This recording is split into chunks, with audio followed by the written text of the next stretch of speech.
Hello everyone, today we are going to start a new chapter from your geography book, Climate. Let's start. What is climate? Climate refers to the sum total of weather conditions and variations over a large area for a long period of time, more than 30 years. The elements of climate and weather are same: temperature, atmospheric pressure, wind, humidity, and precipitation. Climate is the biggest account of generalized atmospheric conditions. On the basis of this, the year is divided into seasons. What is weather? Weather refers to the state of atmosphere over an area at any given point of time. The elements are same as those of climate: temperature, pressure, humidity, and precipitation. Weather changes quickly, sometimes within a day, but there is a common pattern over a few weeks or months. On the basis of these generalized atmospheric conditions, the year is divided into seasons. So, what we understand from this, weather keeps changing from hour to hour and from day to day. Weather can be defined as the atmospheric conditions at a given place and at a given time. The climate, on the other hand, can be defined as a sum of the weather conditions of a large area over a long period of time, right, as it is said here. So it is the sum total of weather conditions, or we can say it is the biggest account of generalized atmospheric conditions. The elements of climate and weather are same: temperature, atmospheric pressure, wind, humidity, and precipitation, right. So it is thus average weather as well as the variations and extreme characteristics of weather of an area. The basic elements, as we said just now, are same. Okay, so let's move further. Climatic controls. Here we are going to discuss the factors that affect the climate of a place, which are known as climatic controls. So latitude. Due to the curvature of the earth, the amount of the solar energy received varies according to the latitude. As a result, air temperature generally decreases from the equator to the poles. The latitude at which a place is located affects the temperature of the place. The spherical shape of the earth causes the different parts of the earth to be heated to different degrees. The regions near the equator get more direct rays of the sun. The direct rays are concentrated over a smaller area, and so they heat up the earth more. As we move away from the equator, due to the curvature, the sun's rays strike the earth at an angle. The slanting rays of the sun spread the heat over a larger area, and so do not heat the same extent. They do not heat to the same extent as the direct rays. Thus, temperature decreases as the distance increases from the equator. The amount of rainfall also decreases from the equator to the poles, since the rate of evaporation is related to temperature. Now, the next factor is altitude. As one goes from the surface of the earth to the higher altitudes, the density of atmosphere becomes less dense and temperature decreases. The hills are therefore cooler during summer. So as height increases, the density of air decreases.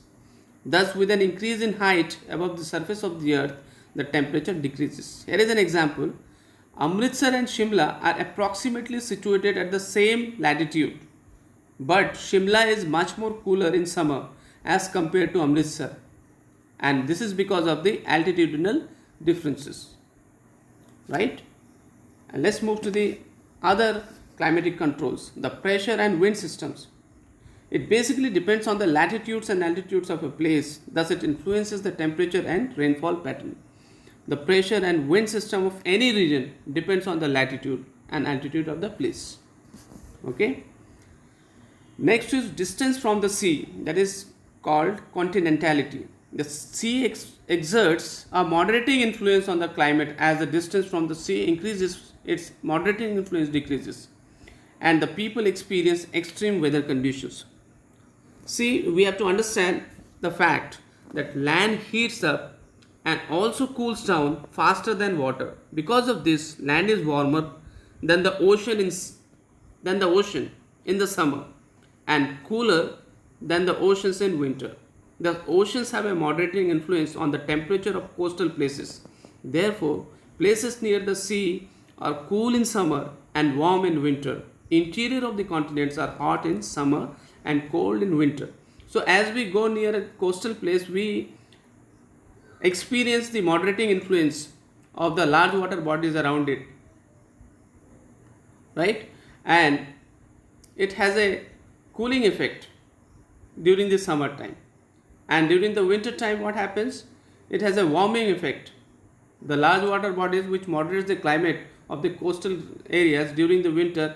So during the winter it doesn't become very cold, and during the summer it doesn't become very hot, as we experience in the interior parts of the continent. As we move away from the coastal areas, the temperature conditions become more extreme. So the summers become unbearably hot, and the winters are very cold, biting cold. Next is ocean currents. So along with the onshore winds, the ocean currents influence the climate of the coastal areas. They will be warmed or cooled depending on whether warm or cold ocean currents blowing past the coastal area. So ocean currents transfer heat from the lower latitudes to the higher latitudes.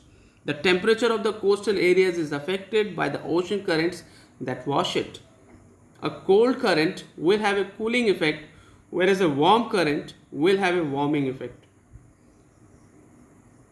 Now next is relief features.